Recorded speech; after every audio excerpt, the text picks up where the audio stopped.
ओम नमः शिवाय गुरवे सच्चिदानन्दमूर्तये निष्प्रपञ्चाय शान्ताय निरालम्बाय तेजसे विश्वं दर्पणदृश्यमाननगरी तुल्यन्निजान्तर्गतं पश्यन्नात्मनि मायया बहिरिवोद्भूतं यथा निद्रया यत् साक्षात् कुरुते प्रबोधसमये स्वात्मानमेवाद्वयं तस्मै श्रीगुरुमूर्तये नमः इदं श्रीदक्षिणामूर्तये जन्माद्यस्य यतोऽन्वयादितरतश्चार्थे स्वविघ्नस्वराट् तेने ब्रह्महृदाय आदिकवये मुह्यन्ति यत्सूरयः तेजो वारिमृदां यथा विनिमयो यत्र त्रिसर्गो मृषा धाम्ना स्वेन सदा निरस्तकुहकं सत्यं परं धीमहि सच्चिदानन्दरूपाय विश्वोत्पत्त्यादिहेतवे तापत्रयविनाशाय श्रीकृष्णाय वयं नमः। श्रीकृष्णाय वासुदेवाय हरये परमात्मने प्रणतक्लेशनाशाय गोविन्दाय नमो नमः। गोविंदाय नमो नमः। हरिओम प्रभु जी। आज के इस अध्यात्म परिषद में आप सबका स्वागत है। श्रीमद् भागवत जी का तीसरा स्कंद चल रहा है। वाराह अवतार की बात अब आने वाली है। वैसे आ ही गई समझ लो। कल हमने देखा कि इत्यभिध्यायतो नासा विवरात् सहस्रा नग वराहतो को नीलगाद अंगुष्ठ परिमाणकः।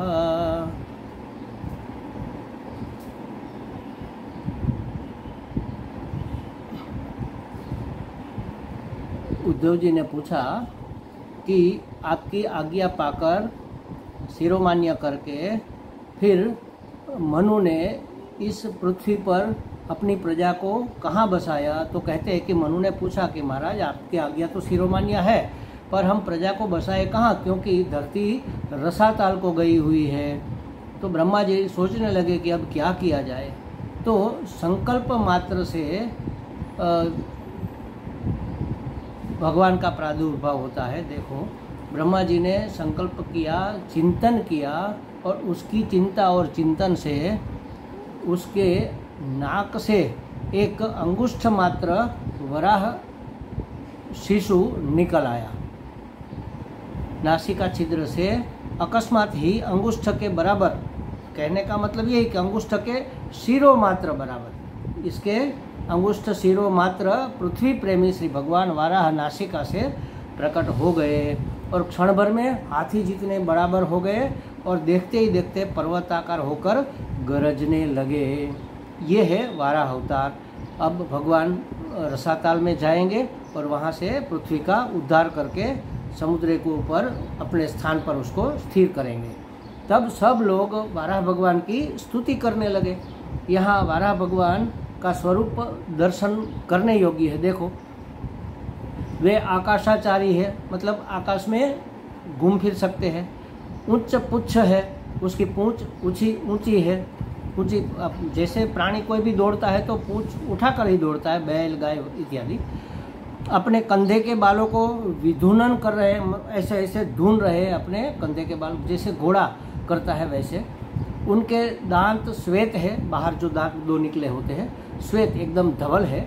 खुरों के आघात से बादलों को छतराते हुए वो दौड़ते हैं। धरती पर दौड़ते हैं तो मिट्टी उड़ती है, आकाश में दौड़ते हैं तो बादल ऐसे तितर बितर हो रहे हैं। बादलों को छतराते हुए वे यज्ञांग होने पर भी पशु की तरह धरती को सूंघते हुए जल में प्रविष्ट हो गए। सूंघते माने ढूंढते हुए। यज्ञांग वाराह अवतार यज्ञ भगवान का अवतार है, यज्ञ भगवान माने जाते हैं, उसके अंगों को यज्ञ की उपमा दी गई है। तो फिर भी धरती को ढूंढते हुए, सूंघते हुए माने ढूंढते हुए। पशु जब कोई चीज़ ढूंढता है तो कैसे ढूंढता है? उसके पास कोई हाथ तो है नहीं, वो कोई वस्तु देखता है तो कैसे उसको जांचे कि ये खाने योग्य है कि नहीं है? तो सूंघ कर उसको पता चलता है पशु पक्षियों को कि ये चीज़ खाने योग्य है, ये चीज़ पकड़ने योग्य है, ये चीज़ छोड़ने योग्य है। गंध से ही सब उसको पता चलता है। तो ढूंढते हुए माने सूंघते हुए जल में प्रविष्ट कर गए, क्योंकि जल के अंदर पृथ्वी डूबी हुई थी ना रसाताल में,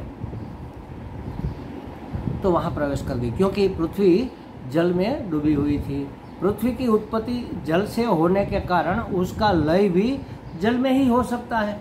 देखो, जब पंच महाभूत का प्राकट्य हुआ तो आत्मानः तस्मात् एतस्मात् आत्मानः आकाश संभूत, आत्मा से आकाश की उत्पत्ति माने आत्मा आकाशाकार हुआ।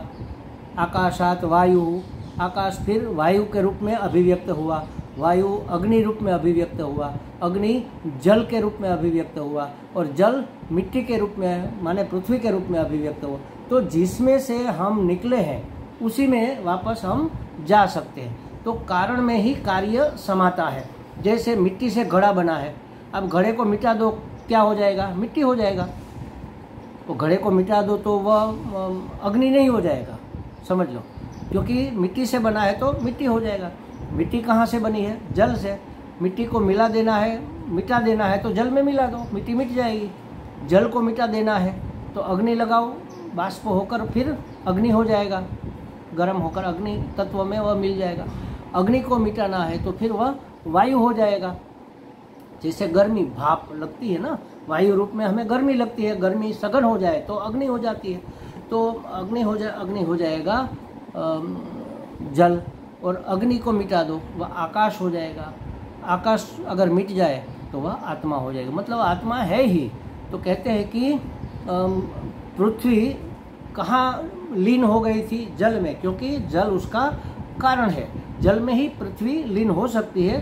कार्य हमेशा अपने कारण में ही समा सकता है। तो हम भी भगवान के अंश है, ऐसा कहा जाता है। भगवान से ही परंपरा, या समझो कि पृथ्वी में से अन्न हुआ, अन्न में से ये शरीर हुआ, तो फिर वापस कहाँ जाएंगे हम? आत्मा ही है। जो बनकर आए हैं वह सब वेश निकालते निकालते जब हम अपने मूल स्वरूप में आ जाएंगे तो हम आत्मा ही है, आत्मा परमात्मा ही है। हमारे गुरुजी स्वामी जी, पूज्य स्वामी जी उदाहरण देते हैं। अमेरिका तो वो रहते हैं, अमेरिका में अपना बहुत बड़ा आश्रम भी है, और 4 महीना वो अमेरिका में रहते हैं, वहीं पर पढ़े बड़े हुए, तो वहाँ का वातावरण भी उसको अनुकूल आता है। लेकिन अमेरिका में ठंड पड़ती है जब विंटर में, शीत के समय, तो लोग ऊपर सब गरम गरम वस्त्र पहनकर जाते हैं। लेकिन जब घर पर आते हैं तो वहाँ क्या होता है कि घर के अंदर हीटर लगा होता है, हर एक घर में हीटर लगा होता है ताकि कमरे का वातावरण गर्म रहे। अब बाहर से आए घर के अंदर तो अब तो ये सब ओढ़ने पहनने की ज़रूरत नहीं है, तो एक के बाद एक वस्त्र निकालते जाते हैं। जैसे पहले ऊपर दुशाला ओढ़ा है तो ये निकाल दिया, फिर ओवरकोट पहना है तो वो निकाल कर खूंटी पर टांग दिया, ओवरकोट के नीचे स्वेटर है तो वो निकाल कर टांग दिया, स्वेटर के नीचे शर्ट है तो शर्ट निकाल कर लगा दिया, शर्ट के नीचे बनियान है तो बनियान अगर शायद पहन कर रखे, समझ लो। अगर स्नान करने जाना है तो वो बनियान गंजी जो भी है उसको भी निकाल देंगे, तब वह अपना ओरिजिनल स्वरूप में आ जाएंगे। बस उसी तरह आत्मा ने ये सब वेश पहने हुए हैं। आत्मा ने सबसे पहले आकाश को पहना बनियान के रूप में, आकाश के ऊपर उन्होंने, आकाश में से क्या बना? वायु, तो वायु का ऊपर शर्ट पहना, वायु के ऊपर वायु से बना अग्नि, तो अग्नि का स्वेटर पहना, अग्नि से बना जल, तो जल का ओवरकोट पहना, जल से बनी पृथ्वी, तो पृथ्वी का दुशाला ओढ़ा, ये शॉल ओढ़ ली। तो इस तरह से एक एक वस्त्र निकलता जाएगा तो ओरिजिनल रूप में हम पहुंच जाएंगे। ये लय प्रक्रिया मानी जाती है। जैसे ये मैं हूँ, मैं अपने आप को शरीर मान रहा हूँ, तो ये शरीर तो पंच महाभूतों से बना हुआ है, मिट्टी का है। हम कहते हैं ना, शेर जिसका बेटा नहीं होता वो कहते भगवान, हे भगवान अब शेर माटी की खोट है, हमारा घर पलना बन जाए, ऐसे कृपा कर दो। मिट्टी से बना है, जैसे घड़ा बनता है मिट्टी से, इसलिए तो इस शरीर को घट कहते हैं ना। और कबीर ने कहा घट घट में राम समाया। घट घट में माने हर एक अंतःकरण में, हमारे इस देह में, स्थूल सूक्ष्म देह, इसको घट कहेंगे।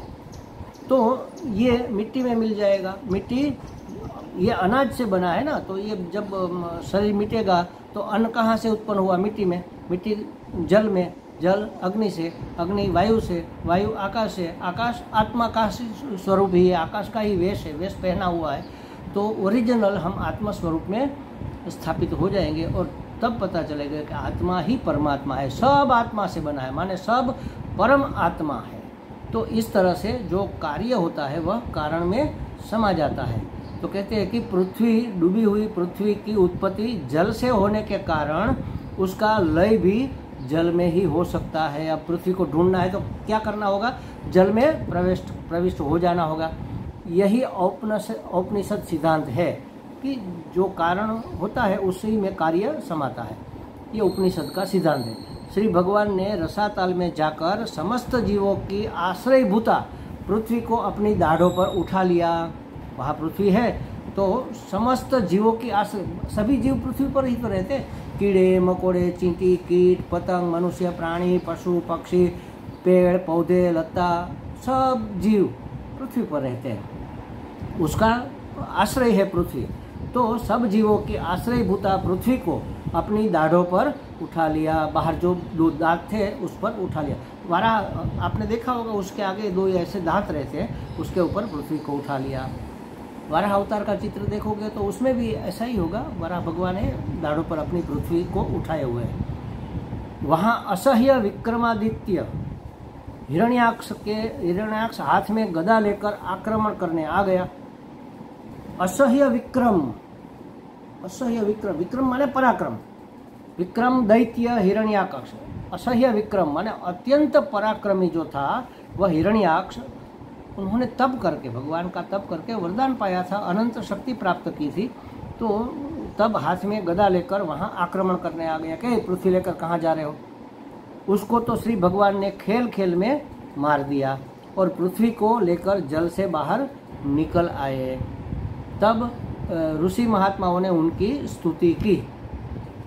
क्या कहा ऋषियों ने? ऋषय उचुहु, ऋषियों ने कहा जीतम जीतम ते जीत यज्ञ भावना त्रयीं तन्नुं स्वां परिधुन्वते नमः यद्रोमगर्तेषु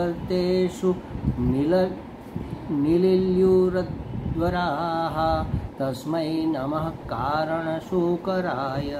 हे भगवान अजीत, अजीत माने जिसको जीत नहीं सकते, कोई जीत नहीं सका उसको अजीत कहते हैं। हे भगवान अजीत, आपकी जय हो, जय हो। हे यज्ञ द्वारा साक्षात्कार करने योग्य भगवान, आपके तो अंग अंग में वेद है। आपने वेद त्रयी रूप विग्रह को झटक, आप अपने वेद त्रयी रूप विग्रह, विग्रह माने शरीर को झटक रहे हैं और आपको नमस्कार है।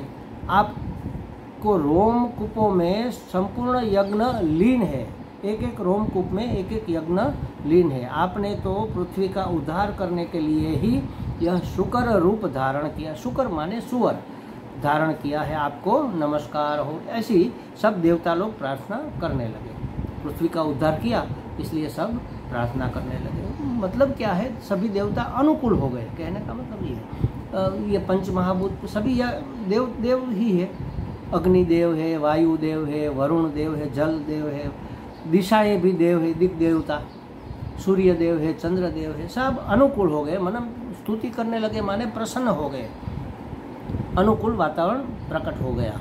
देखो ये कोई साधारण शुकर नहीं है जो भगवान ने रूप लिया, कोई साधारण ये शुकर माने वाराह भूंड जिसको कहते हैं वह नहीं है।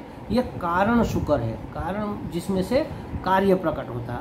अर्थात जगत कारण परमात्मा ही शुकर रूप में प्रकट हुए। जगत कारण सब परमात्मा से, आत्मा परमात्मा ही आत्मा, आत्मा ही आकाश बना, सब आत्मा से ही, परमात्मा से ही प्रकट हुआ है। इसलिए ये कारण रूप परमात्मा ने ही शुक्र का रूप धारण किया हुआ है। दूसरा अर्थ ये भी है कि कारणवश अर्थात प्रयोजन पूर्ति के लिए ही यह शुक्र रूप बने हुए हैं। कारण रूप का मतलब है किसी कारणवश शुक्र रूप धारण किया है। क्या प्रयोजन है, क्या कारण है? पृथ्वी का उद्धार करना। असल में महत्व आकृति का नहीं होता, वस्तु का होता है। आकृति चाहे कोई भी हो, जैसे हमारे स्वामी जी उदाहरण देते थे, हमारा सबका अनुभव है। बचपन में जब हम बहुत छोटे थे, हम सब जब छोटे थे मतलब 5-7 साल की उम्र के थे, और हमारा बहन या भाई हमसे थोड़ा बड़ा 8-9-10 साल का, और जब पिताजी से या कोई मेहमान आए तो उससे हमें पैसे मिलते थे दक्षिणा के रूप में, खुशी के रूप में। लो 1-1 रुपया दोनों को दे दिया या 8-8 आने दे दिए। तो बड़ा भाई है वो लेता है, वो कहते हैं चलो हम पिपरमिंट लाते हैं।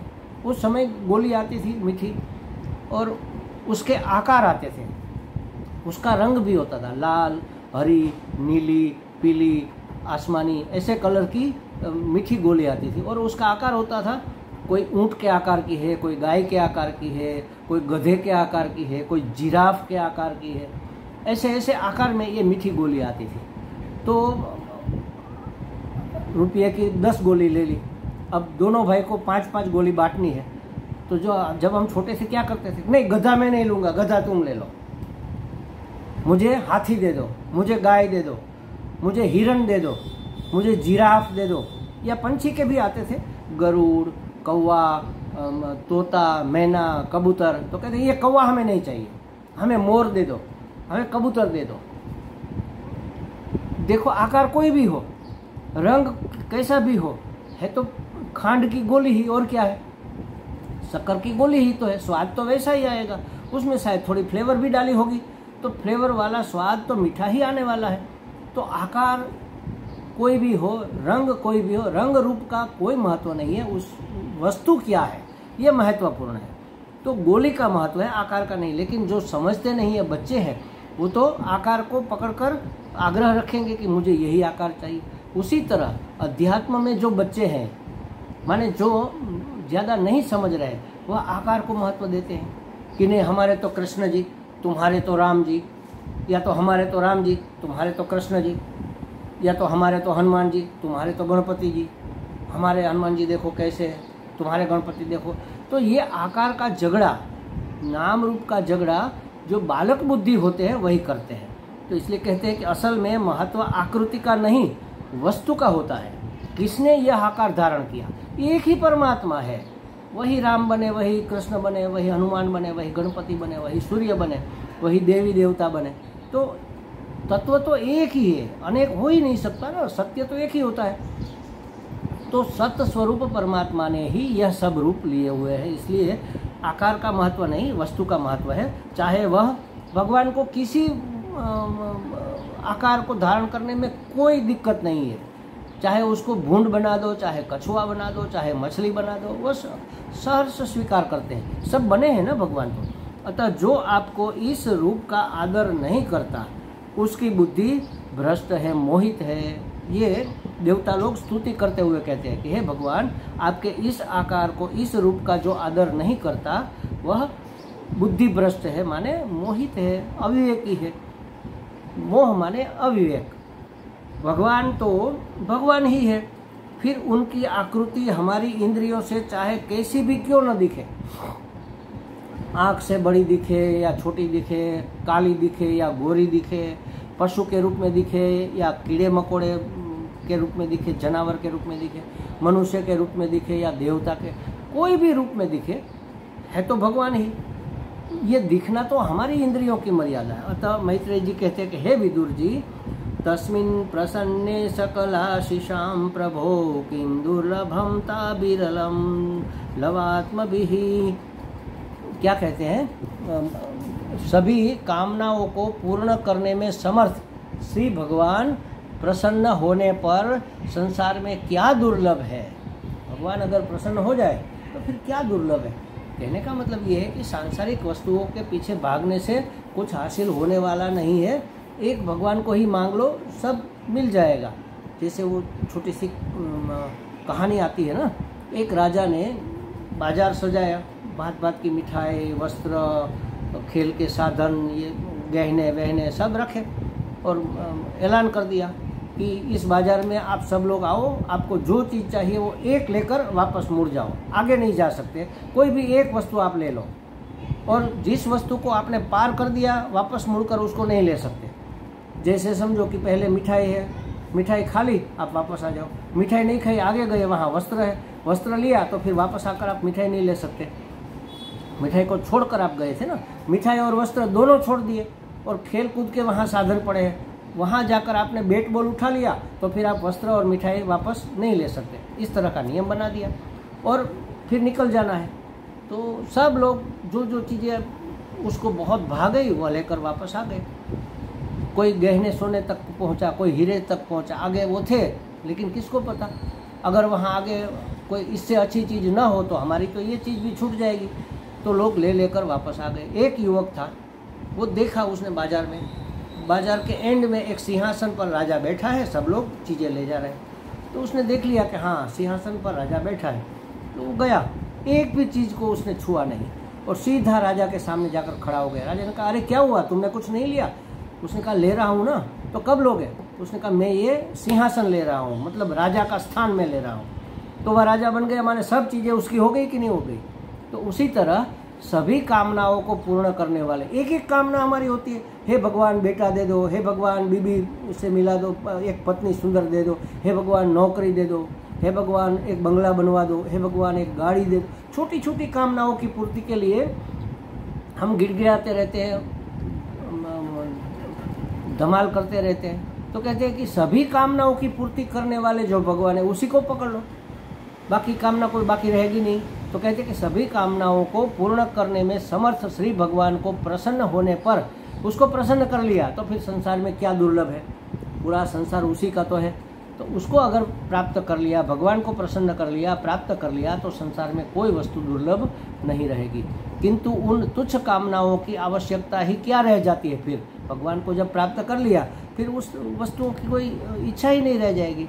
जब उनका अनन्य भाव से भजन करने वालों को तो वे अंतर्यामी परमात्मा स्वयं अपना परम पद दे देते हैं, परम पद मुक्ति उसको मिल जाती है। तो इसलिए कहते हैं कि संसार में पशुओं को, माने पशु बुद्धि वालों को छोड़कर अपने चारों पुरुषार्थ का सार जानने वाला ऐसा कौन पुरुष होगा जो आवागमन से छुड़ाने वाली श्री भगवान की अमृतमयी पुरातन कथा का अपने कर्णपुटों से बार बार पान नहीं करेगा और उनकी ओर से अपना मन हटा लेगा। ऐसा कौन होगा? कोई नहीं होगा। जो परम पद देने वाले परमात्मा है उसको जानने के बाद उसको प्रसन्न करने के लिए ये कथा है। तो कौन ऐसा बुद्धिमान व्यक्ति होगा जो भगवान की कथा सुनना नहीं चाहेगा? पशु बुद्धि वालों के सिवा, जिसकी पशु बुद्धि है वह विषयों के पीछे, पशु बुद्धि का मतलब है विषयाकार बुद्धि, जो विषयों में सुख ढूंढते रहते हैं, खाने में, पीने में, शब्द, स्पर्श, रूप, रस, गंध, ये 5 विषय है हमारी इंद्रियों के, उसके पीछे जो दौड़ रहे हैं वह पशु बुद्धि है। क्योंकि पशु में और मनुष्य में, सब में, सभी प्राणी में ये समान है। आहार, भय, निद्रा, मैथुन च, ये 4 चीज़ें सब में समान है। आहार माने भोजन, सबको चाहिए, और मन पसंद भोजन चाहिए, पेट भर के चाहिए और बार बार चाहिए। निद्रा सबको चाहिए, रात को सब सोना चाहते, पशु पक्षी भी सो जाते हैं, कीड़े मकोड़े भी सो जाते हैं, उसकी रात शायद आगे पीछे हो सकती है। जैसे ये वो क्या कहते हैं उसको, चामा चिड़िया क्या कहते हैं उसको, वो दिन में सोता है, रात में जागता है। घुवड़ को रात में दिखता है, दिन में नहीं दिखता, तो उसकी रात हमारा दिन है, हमारी रात उसका दिन है। तो सबको आहार चाहिए, निद्रा चाहिए, सबको अपना संरक्षण करना चाहिए, इसलिए भय रहता है। जैसे समझो कि कहीं कौवा बैठा है और हम नीचे झुकेंगे तो वह उड़ जाएगा, क्योंकि वह जानता है मनुष्य का कोई भरोसा नहीं, पत्थर उठाकर मारेगा। हम किसी गली में प्रवेश करेंगे, कुत्ता बैठा है तो उड़कर भाग जाएगा हमें देखते ही, क्योंकि पता है मनुष्य का कोई भरोसा नहीं, बिना वजह ही हमें ठोकर मार देगा, हमारी पूंछ खींच लेगा, हमें डंडा मार देगा। तो सब अपना बचाव करने के लिए भगवान ने सबके अंदर भय भी रखा हुआ है, जो हमारे अंदर भी है, आहार भी है, निद्रा भी है, भय भी है। मैथुन माने वंश वृद्धि करना, हर एक व्यक्ति के अंदर भगवान ने काम को डाला है ताकि उसके वंश की वृद्धि होती रहे, तो हमारे अंदर भी है, काम की पूर्ति करेंगे, वंश वृद्धि करेंगे। तो ये चारों चीज़ें तो हर जन्म में हमें मिली है ना। उसी के पीछे अगर हम दौड़ते रहे तो अभी हमारी पशु बुद्धि कहाँ गई? नहीं गई ना।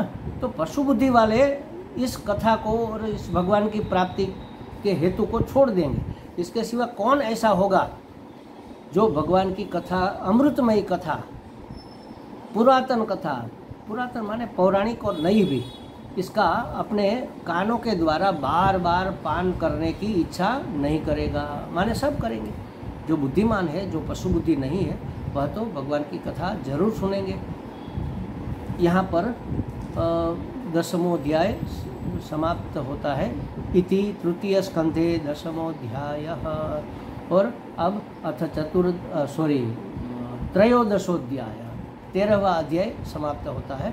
अथ चतुर्दशोऽध्याय 14वां अध्याय शुरू होता है, दीति का गर्भधारण।